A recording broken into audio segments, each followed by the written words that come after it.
so he could still, do his thing quietly without, being bullied or taken to task. I always knew that I was what you would call weird, in that respect, because people were always, they would just tell me, man, you weird, man, and I'm, hey, whatever. I don't, I would just kind of blink it off. And this is another thing, is that I would fake it.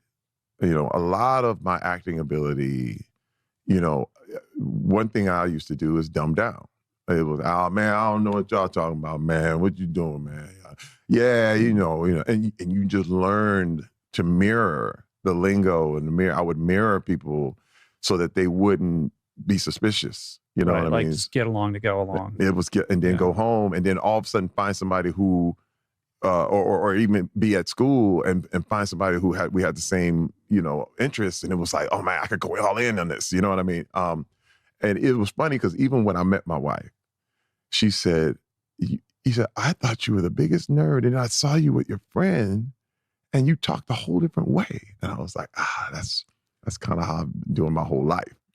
I knew, because she was like, here I'm thinking you're this nerdy black guy, and then I turn around and you're with this, you're these guys, your friends, and you're talking all cool. And I was like, it's like two people. And I was like, yeah, it's had to be that way my whole life. That this is the case for all men. Don't all men have two lives, the secret life that they hide from everybody else, and then the way that they show up in the world? That's right. That's just the way it is.